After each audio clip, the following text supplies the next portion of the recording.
This is State Representative Tom Weber. I want to thank everyone for joining us here today. Our press conference. I represent District 64.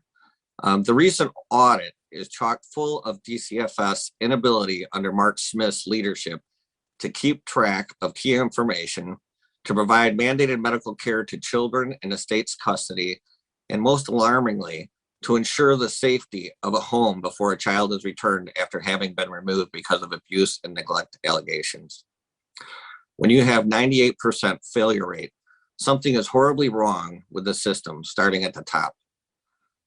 3 years ago, a 5-year-old AJ friend was murdered by his parents in my district. And I remember how impassioned the community was. I had met people from multiple states that came in to help search for the child. And I remember reading the words that maybe mommy hit me and maybe mommy didn't mean to hurt me. I remember looking at the 14 different visits in contact with DCFS prior to that. And a lot of questions started to arise. And in the last 3 years, it's just been more questions piling up one on top of another. In April, Roar for AJ, a grassroots group that came about after the murder of AJ, brought in a display of 347 pairs of shoes to the Capitol building, each set representing a child, an Illinois child known to DCFS that died between 2019 and 2021. How many of those kids were lost in part thanks to the lax policies and negligence outlined in the audit? There were 102 deaths of children in contact with DCFS in the year covered by this audit, which says that DCFS failed to follow through and check on the welfare of these kids when returning them to homes with known issues, and then in most cases failed to follow up. What will an audit reveal about 2021 when 122 children died, when we lost bright young kids like Damari Perry? It is transparent from the audit that DCFS is more broken, not less, since Mark Smith and JB Pritzker have taken over. We have waited to see clear signs of improvement and have seen nothing. We have given Pritzker and Smith many chances to right the ship in a direction that we could all get behind and support. But enough is enough. No amount of money can fix the lack of leadership as outlined in the recent audit. We need accountability and reform. Mark Smith has not delivered either. He needs to go. We need a leader that's willing to step up and do the hard things. Folks, when we sit here and we listen to 1 year and 122 children die, that is one child every 3 days. As a grandfather, when I look at my 4 grandkids with a 5th on the way, and I see how small they are and how fragile they are, something's got to be done. And unfortunately, Mark Smith is not doing it. Next, I'd like to introduce State Representative Steve Reich, representing District 63. Steve. Thanks, Tom. The report issued by the auditor last week shines a harsh light on a system that I think we all realize is broken beyond the point of repair.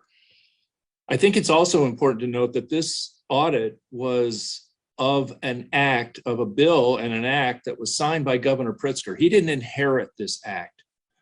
This audit was done pursuant to an act that he signed, the Tanaja Barnes Act, that gave rise out of the death, the tragic death of young Tanaja Barnes.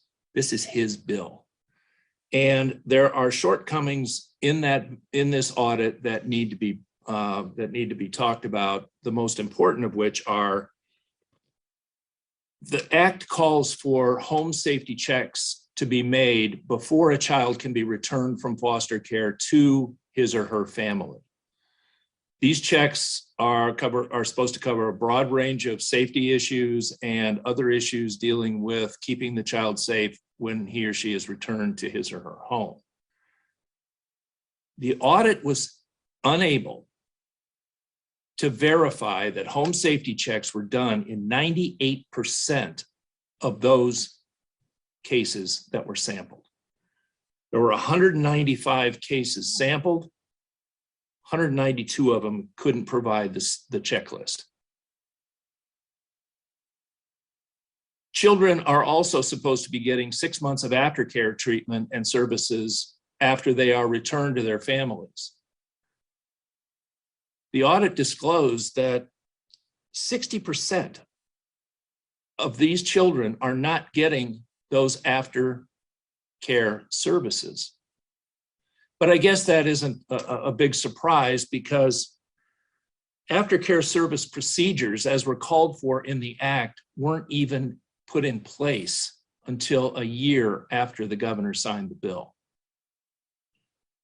I think the most damning, in my mind, having read this audit, the most damning part of this entire thing is the fact that there's a system in place. It's been in place for a while. It's called SACWIS. It's Statewide Automated Child Welfare Information System that's supposed to keep track of information to perform case management, who's doing what, who's been referred to whom, and all that kind of thing. During the audit, DCFS told the auditors that they did not have the procedures in place to fulfill their responsibilities under the SACWIS system. And thus, the auditors didn't even look at what SACWIS was supposed to do. It wasn't until after the exit interview that the auditors found out that DCFS, in fact, did have the procedures in place to do that. They did have the ability to keep track of referral services, all of which, you know, have a direct impact on the shortcomings I pointed out before. So the question has to be made: are they simply incompetent? Were they lying? Or were the results so bad that they just didn't want anybody to know? I don't think there's an alternative suggestion or recommendation that covers any of their failures in this part. Our foster system is in shambles, largely because what we try to do with the best intentions is to keep families together until the situation becomes intolerable. Then we run to the courts to take kids out of their homes and provide permanency. By that time that happens, kids are often too scarred physically, emotionally, and mentally to be put into traditional foster or permanent settings. An audit shouldn't raise more questions than it answers, but that's not the case here either. The governor has been very, very loud about saying how badly DCFS was underfunded in the previous administration. But the department has enacted, since 2019, the department enacted appropriations that started at $795 million to the 2023 budget, creating an appropriation of $1.3 billion. Expenditures since 2019 were $780 million, rising to $1.15 billion under the new budget. Even with almost twice the funding of the 2,746 positions that the department has that are categorized as funded, 21% remain vacant. Where did that money go? Our child welfare system will not work unless there is local level accountability. This cycle of failure, kids growing up to be parents who grow back into the cycle with their kids, is going to continue to persist if we don't stop treating children as chattel property of their parents or the state and start treating them as citizens with rights. Governors own, and J.B. Pritzker owns this, especially since he ran on a promise that he would fix this agency. We're now nearing the end of his term, and he's been taking a lot of victory laps about all the successes he's had that have been paid for with one-time federal money, hoping that no one would pay attention to the glaring failures like the tragedies at the LaSalle Veterans Home and the tragedy that is unfolding under DCFS. He's just as complicit in the disaster that agency is as any of his predecessors. And it's time for him to take ownership of this mess, to stop casting blame and start taking responsibility. Too many kids are being put at risk because this governor won't do his job. I'm going to hand it over now to Deanne Mazzocchi, representative from the 47th District. Thank you. Good afternoon, everyone. Again, I'm State Representative Deanne Mazzocchi. Home is in Elmhurst in Illinois' 47th House District. DCFS Director Mark Smith was held in contempt for an unprecedented 10th time in just this year. I can't emphasize enough that courts issuing these kinds of contempt orders is rare. Courts don't issue contempt orders lightly. We have had all sorts of failures at DCFS over the last 30 years, but this is unprecedented to have this many contempt orders against a single agency and on essentially the same topic, kids who are not being properly placed. And courts don't issue contempt orders when they think you actually are trying in good faith to work towards improvement. Courts issue contempt orders when they've seen excuse after excuse, failure after failure, and when you are fundamentally heading down the wrong track, when you are not getting any better. This latest contempt order involved a 13-year-old girl who was maliciously sexually abused. And according to the Cook County Public Guardian, over this past year, she has only had 46 days appropriately placed. Governor Pritzker's had 3 years to try to get this issue under control, 46 days out of the last year. And in fact, in 8 of these 10 contempt of court cases, most of these kids still have not been properly permanently placed. Now, Governor Pritzker likes to deflect blame, but again, he has had control over this agency for the last 3.5 years. And it is not getting better, it's getting worse. So what is it going to take for Governor Pritzker to really get involved and get these kids proper placement? What's it going to take to get justice for these kids from Governor Pritzker? Does Governor Pritzker even know how many kids are still living in DCFS offices? Does he have any action plan at all that he's disclosed that he's willing to do to try to actually get this back on track? He hasn't done it. And we understand that institutional change is difficult, but Mark Smith was J.B. Pritzker's handpicked director. He is not getting this job done. And if he can't do it, then he should be upfront and honest about this aspect that's leading to all of these contempt orders and find out a different way or a different team who can manage to get this situation under control. And that starts and stops with your leadership at the top, J.B. Pritzker. Again, we've had an extreme step, 10 court orders saying DCFS is not getting the job done. Mark Smith personally is not doing what he needs to do to get this job done. Pritzker is not doing better. We're not seeing progression, we're seeing regression.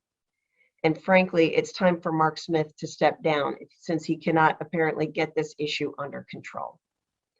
I'd now like to turn the floor over to Chris Boss, State Representative from Illinois' 51st House District. Thank you.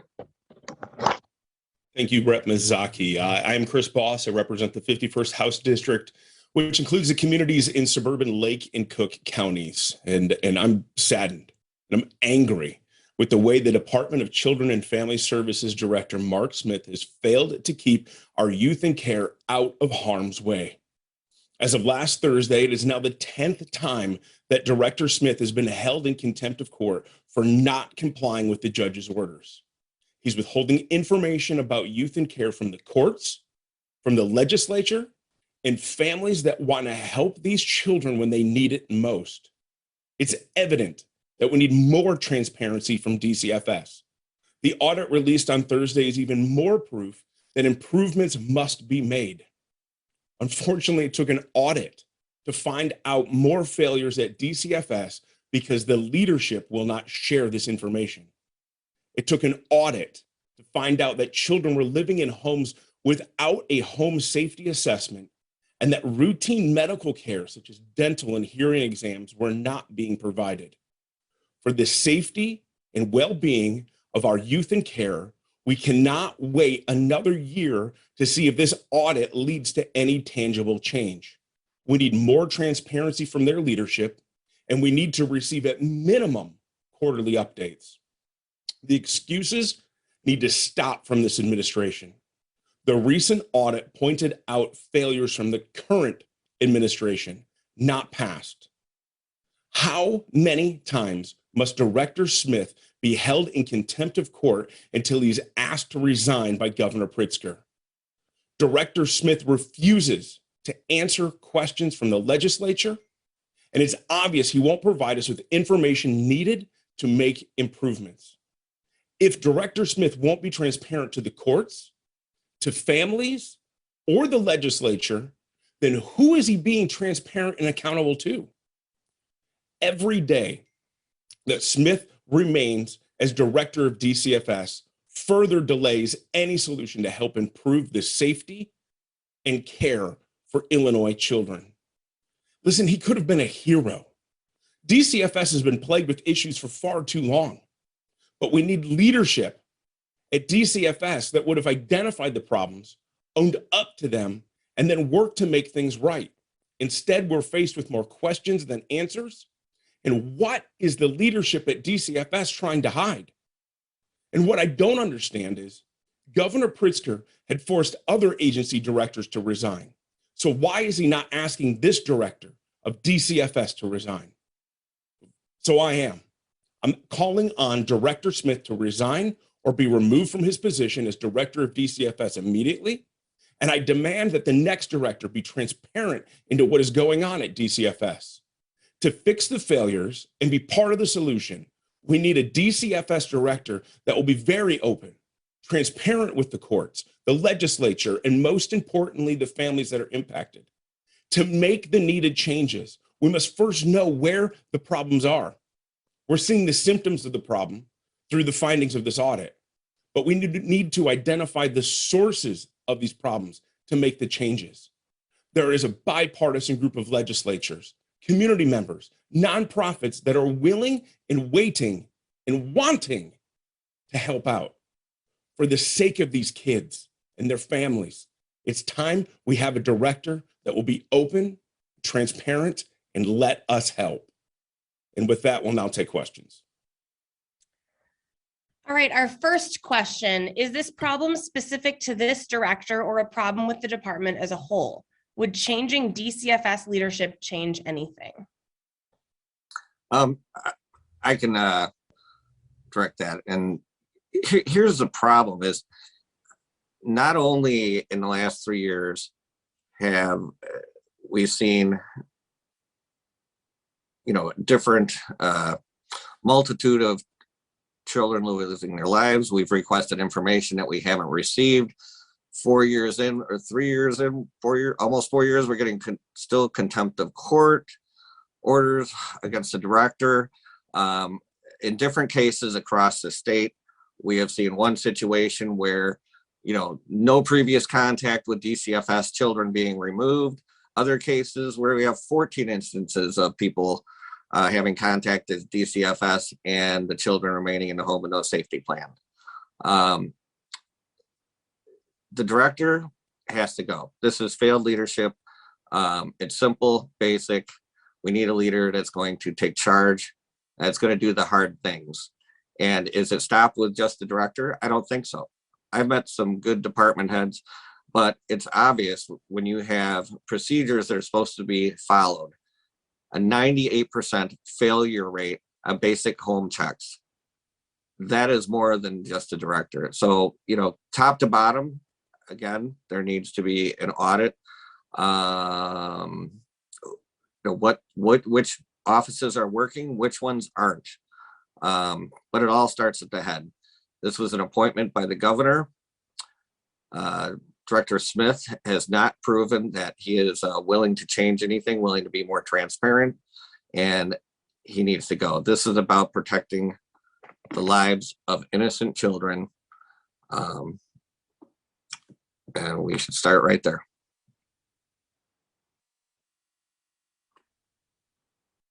Okay, our next question. Governor Pritzker dismissed the idea of changing leadership at DCFS, saying there needs to be stability. What's your reaction? Yeah, let me address that one. I think it's time for Governor Pritzker to step up and lead instead of deflect, hide, and blame, which is what he's been doing on this issue for months and months. You know, back in May of 2019, after he commissioned a think tank to write a whole report on DCFS, what were the institutional changes that need to be made? The findings that they offered were shocking.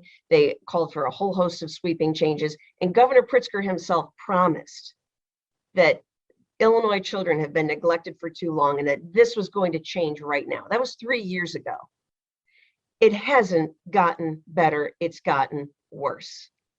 And it's not surprising that he wants to hide on this issue because he's not even living up to the most rudimentary basic stuff, you know, making sure that you're actually doing a home checklist in a law he himself signed. So if you want to actually get more stability at DCFS, maybe we need to get rid of Governor Pritzker and go in a different direction. Thank you. Okay, our next question, and I got a couple on this, so I'm going to just ask one of them.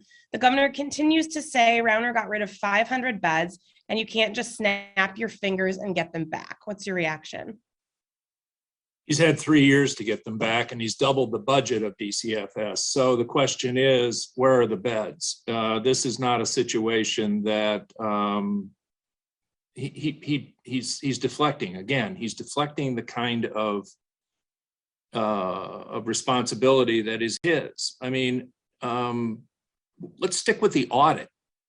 Let's stick with what is actually being done on a bill that he signed. 98% failure rate in wellness checks, 60% failure in aftercare, a SACWIS system that can't even figure out where kids are being referred to, a foster system that is completely broken with absolutely no design as to how to fix it. This is the governor's issue. He owns this. I mean, you spend 3 years blaming your predecessor, that means you don't have any answers yourself. And I think it's a damn shame that this is how bad it has gotten, and this is what we're stuck with. I don't think that changing the director is going to solve the issue of the failure of this governor and his administration to do the things that he promised to do when he ran for office. He's seen veterans die at the LaSalle home. He's seeing a child welfare agency that is completely dysfunctional. This is he owns this. This is his responsibility. So, you know, change Mark Smith, who's he going to replace him with? Who would want this job? So, you know, my point is that I think that anybody who would take this job from J.B. Pritzker would be probably nothing more than another rubber stamp, because are they going to go in and look at this agency with an open, clear eye and say, you know, Governor, there's a whole lot we could have done here, and why haven't we done it? He's not going to put up with that. He's not going to change directors, because to do so is an admission of failure on his part. Mark Smith is the longest serving director in over 10 years. What will it take to get stable leadership at the agency? Well, I think one area where you can start is when you look at even the DCFS operational budget, at least when it comes to these contempt of court orders. What's interesting is there's nothing in the organizational structure that Governor Pritzker has been operating under that is designed to actually say, let's make sure we've got a statewide multidisciplinary team that is going to look at these particular kids. These are kids who have suffered, you know, this is not just even like your typical wellness visit or anything along those lines, even though he's failing there. But on this, these are children who have serious issues of abuse.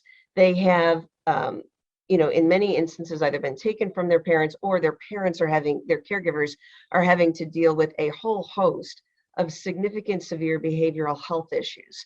Where is Governor Pritzker pulled together? If Mark Smith can't manage to deal with this, where has he put together the multidisciplinary team that is going to be able to deal with and manage these severely at-risk kids? There are people in the state who know how to deal with these types of behavioral issues. Has he activated them? Has he called on them? Has he looked to see what obstacles they're facing so that they can actually provide the services so that these kids don't have to have yet another burden of being sent out of state? If he hasn't been public about it. He hasn't been transparent about it. And if it turns out that we actually need a different agency structure to be able to deal with these very severe cases, then go ahead, tell us. The legislature will happily give you the resources and support that you need to create that independent agency and task force if you don't think that you have the authority to do it already. But that's the whole problem. He's not actually taking bold, decisive action. He's cowering and hiding and hoping that the problem goes away. And that is not fair for those kids. All right, our next question. Ultimately, who owns the failures at DCFS and the inability to implement the bill that the audit covered? I have to say that ultimately the failures of this of DCFS land on the administration. This failure lands on the governor's desk. He is the one that appointed the current director. He's the one who is not holding the current director accountable. He's the one who is not calling on change to take place. Listen, as I said before, we need transparency. We need somebody who's going to come in and own the problem. As I said, Director Smith could have been a hero. He could have walked in on day one saying, I know I've inherited a mess. I mean, no one in the course of history looks back and says DCFS in the state of Illinois is a fantastically run organization or entity of the Illinois government, but we can do something about it. And so here's what we're going to do. Step one, we're going to go through everything and be as open and transparent as we possibly can. And step two, we're going to bring together community members, nonprofits, the legislature, and we're going to come up with solutions to move this forward.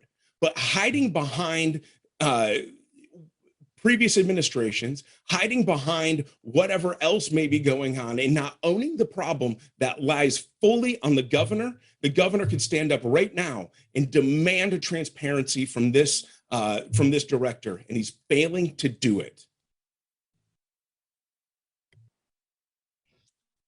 All right, that was our last question for today. If anyone has any follow-ups or any other questions they have for us, please don't hesitate to reach out. Thanks for joining us.